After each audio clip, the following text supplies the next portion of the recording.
Hello, I'm Prins. By way of introducing myself, I'll just give a little bit of context about my own experience with data viz. By day, I work on exploratory data visualization tools to help scientists discover drugs and other treatments for the diseases they're researching. And by night, with some of my free time, I have started a blog where I create visualizations to explore and answer questions I have about how things work. But for all of my data viz projects, I start out by sketching.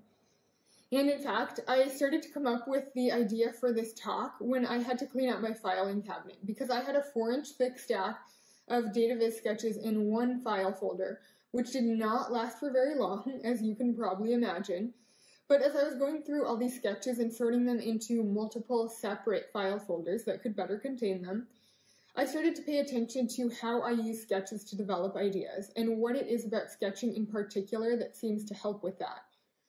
So today I am going to share some of my learnings about sketching as part of the data viz ideation process and how you can use these seemingly simple tools of pen and paper to uncover and unleash your best ideas. But first, what is it that makes a good idea?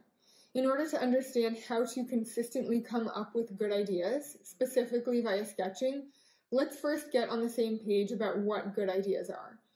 So I very intentionally put that asterisk there after the word good because I am not referring to the types of ideas that are usually referred to as good ideas. So not a lightning bolt induced singular eureka moment. Actually, much more of the opposite. Good ideas are humble. They don't claim that they are the only solution, and they accept that they might not make the final cut. Good ideas are malleable.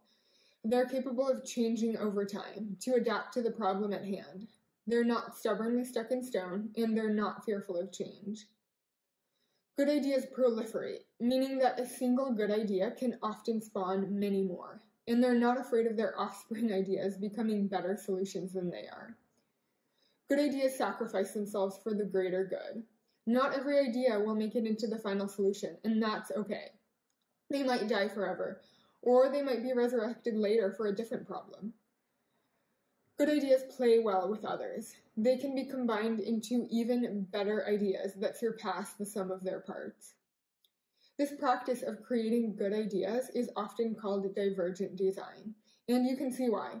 As one idea leads to another, and as some change and others grow, we end up with more and more different ideas as we progress. Some of the ideas merge, some of them are going to fizzle out, but as we ultimately end up with a spectrum of good, humble, malleable ideas to use and refine as we shift into converging on the final direction to develop. But why do we need so many ideas? Wouldn't it be nice if the very first idea we thought up worked perfectly every time? Actually, I think that would be really boring, but it's irrelevant because that has never ever worked for me. And really, it's not just about having a lot of ideas to choose from. It's also about the process of exploring and testing multiple ideas and what that reveals to us about the problem that we're trying to solve or the question we're trying to answer. Because if you assume that you know exactly how to solve the problem right off the bat, you are likely missing a key part of the problem. I call this a design iceberg, because at first we really only ever can see a small part of the bigger problem. The more ideas you come up with and test against your understanding of the problem, the more nuance will be revealed. You'll get deeper into the entirety of the problem and see its full extent. And when you avoid committing to a single direction too early, you keep your mind open to external sources of inspiration. Whereas when you follow a single idea from the start, you're in a totally different mindset. You're focused on execution, and you can miss making serendipitous connections that could spark better solutions. With data viz especially, there are just so many different ways to visualize any data set. Each option will reveal or emphasize something different about the data, and they each have different trade-offs regarding what they don't show as well. These here are just some ideas for a project I was working on, and exploring them all helped me to identify what we could learn and what we could share from the data we had. And then seeing them all together helped me to compare them better and to weigh their trade-offs. The final solution ended up being a combination of a few different of these initial ideas. This notion of keeping our minds open to many ideas at the start has actually been studied by a team at Stanford. They broke the participants into two groups, and both were told to design a solution for the same problem. They gave one group a single spark of a possible example solution, just to get them started thinking, and to help them sort of understand what sort of things that these facilitators were looking for. And they gave the other group 3 of these example solutions. These again were just little sparks of ideas. Neither team needed to use them in their final solutions. So both groups iterated and explored to get to a final solution.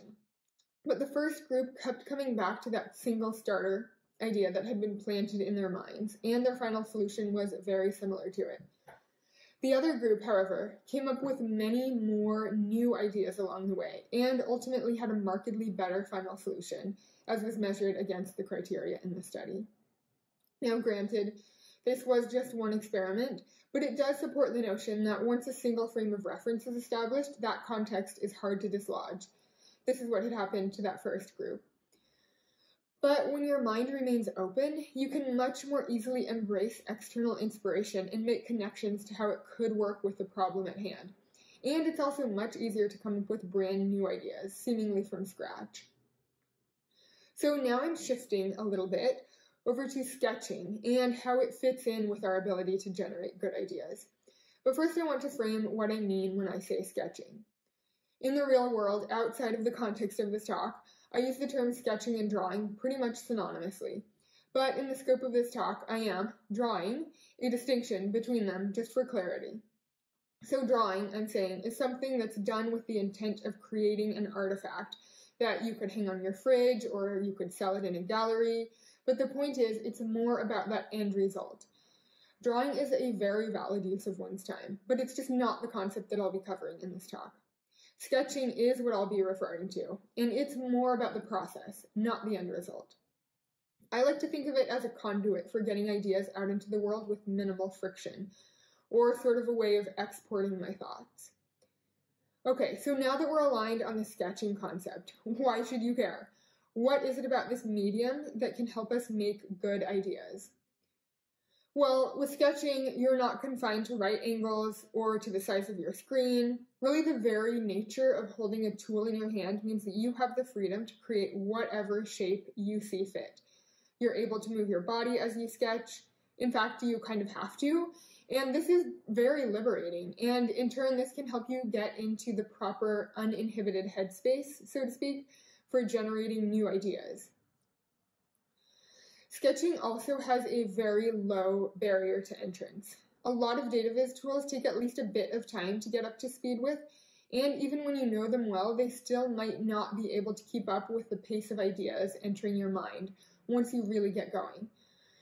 So each of these sketches here, I did in about a minute or less, but if I had tried to use a digital tool or to code them, I'd have been so distracted by figuring out which buttons to click or which commands to type that I probably would have lost my train of thought and forgotten the ideas before I could document them. Relatedly, with pen and paper, you will never have to worry about keeping up with version changes to coding libraries or learning the newest digital tool. You still might have to do those things for later parts of your data viz process, but there's no need for them to hinder your ideation phase, because I am willing to bet at least that pen and paper is going to be around here for a while. And since sketches are very quick to make and they're a low investment of time and effort, they naturally prevent you from getting stuck on a single direction too early, which is a good thing, as I mentioned earlier with that Stanford study. When we show someone a sketch, they intuitively know that we are not showing them our final design or solution, because sketches don't look final. However, if we show someone wireframes or code mockups, even if we say that these are not the final direction yet, it still looks like we put more time and effort into them, and they just look more polished and finalized, and this can inherently inhibit others from giving open and honest critique. Conversely, with rougher-looking sketches, it's much easier to give and get honest, helpful feedback. This in turn is vital for helping us to push and grow these ideas into better ones, or maybe to abandon them for other ideas. With data viz especially, many tools have a limited set of default charts to choose from. Some of these really may be really perfectly good options for what you're trying to solve for, but I do still think it's always worth it to consider if there might be a better non-default way of conveying the data for your use case. And sketching is really great for this because it starts us out with a blank slate, so we're not biased in one direction or another just based on the availability within our tool set. Metaphors from the physical world can help our viewers understand our visualizations more intuitively. So these illustrations here are just a few examples. I'm sure you're already well familiar with them, and probably you have been since you were a kid and had a coloring book. But just for a quick example, we all know that we can make darker marks by layering on more crayon or more pencil lead, and the concentration of that crayon's wax or graphite is literally denser where it is darker. So you can see how sketching, by its very nature, presents us with the opportunity to harness these and other visual analogies. Designing with these physical metaphors comes naturally to us when we do our designing in the physical world as well. And they can in turn make our visualizations more innately understandable for our users. If we're developing designs for an exploratory data viz, we may not know precisely what the data will be like. It might constantly be updating, like in a dashboard, or we might be designing a tool where the end users bring their own data. And because we likely won't have actual hard numbers to apply to our data viz designs in these cases, it can be easy to unintentionally skip over the reality of what that data might pose when we're coming up with data viz concepts in our minds at least. So for example, I had an idea for a diagram wherein the sizes of the boxes here were mapped to data values. In my mind, it looked vaguely like this. There was a lot more going on. Really, this is just an oversimplification. But the point is that there was only minor variation in the size of the boxes when I was envisioning it mentally. But once I went to sketch out this concept, I had to stop and make real decisions about the placeholder data that I was inventing. This made me much more conscious of potential limitations in my design. I realized that it was possible that the data could have a huge range, such that some boxes would not even fit on the screen, and then others might be smaller than a pixel. So of course there are ways of dealing with this and still making that overall concept work, but they are trade-offs. And it's very helpful to just be aware of these possible edge cases so as to not take them for granted. I probably would not have recognized this constraint nearly as quickly if I had skipped to a digital tool or to coding it straight away and used sample data or randomized placeholder numbers. But the act of sketching makes us manually consider how the data might manifest. When we're dealing with explanatory data, on the other hand, where we do have access to the data set ahead of time and we want to explain its insights or tell a story, one of the best ways to get super familiar with it is to visualize it by hand. I've experienced this myself on many occasions. When I'm manually sketching the data into different visualizations, it's almost impossible not to notice interesting patterns and then to develop deeper, more meaningful questions to look into. And I'm not the only one. This has been shown to be true for others as well. South Avondale Elementary School in Cincinnati, Ohio, used to be one of the lowest ranked schools in the state. In 2008, its students' average score on the state assessment was just 38%. Throughout the preceding years, teachers had routinely been emailed memos and had access to extensive dashboards of data showing how their students were performing, but none of them really paid any attention to it. They said that they felt very overwhelmed by the data. So in 2009, the district administration decided that the teachers needed to interact with the data. So they mandated that teachers keep an index card for each student and manually draw the student scores over the course of the year. At first, the teachers thought this was excruciatingly tedious, but over time, they started to see patterns across groups of students and then began to ask questions and collaborate with other teachers. Based on the questions they had of their data, they formed hypotheses and even little experiments to test them. For example, one teacher's students were doing well in writing but poorly in math, and vice versa for a different teacher's class. When they noticed this and started talking, they ended up sharing lesson plans for the areas that they were each strongest in. Deeply interacting with the data in the way that really is unavoidable when one manually draws a data visualization ended up really paying off. After this data sketching program had been in place for a year, the school's average score on the state exam was nearly double what it had been before the program was enacted. Even though the teachers had had access to the same data all along, it took this manual act of sketching it out to catalyze their ability to truly and deeply understand it, and then to act on it. So, assuming you are at least semi-convinced by my arguments for sketching as part of the DataViz problem-solving process, here are a few relatively painless, hopefully fun ways to start incorporating it more fully into your own process. So this first one I especially think is very fun, although it's possible I am biased because I am a major office supply geek, but your mission, should you choose to accept it, is to go out and find a favorite pen. So you could visit an art supply store or some place where you can test a bunch out on scratch paper. I've found pens that I love this way. I've also found pens that I really can't stand. So finding the right one for you is very personal.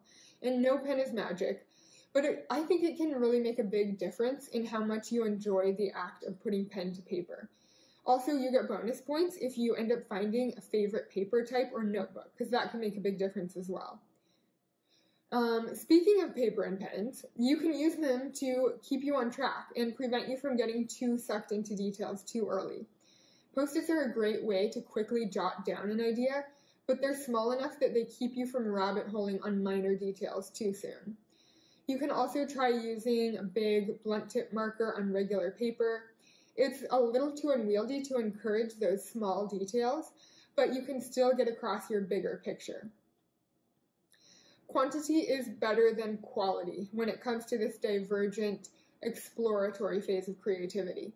So I like to draw a lot of small boxes on my paper at first. They will be very wonky, but this helps me get over that blank page syndrome of being afraid to mess up the page.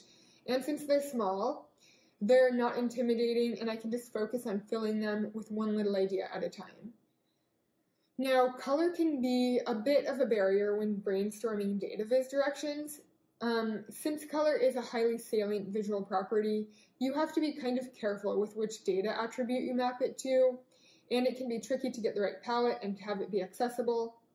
So I try to avoid getting too caught up in colors when I'm just starting out and trying to ideate potential directions early on. I still do use color, but instead of applying it to my DataViz sketches literally, I use it to encode different types of elements in my sketches, or notes. So this is just how I use colors. For example, I use black for static, non-interactive elements, and then I use blue for parts of the design that the user can interact with or could hover on or select. And I always come up with more questions while I'm sketching, so I document those in red to make them easy to find later on and to follow up on. Similarly, I use green for more ideas related to the one that I'm sketching, or sort of spin-offs of it, so that I can easily find them to follow up on later as well. If you're not at all used to sketching yet, it's possible that it will at first feel maybe a little intimidating.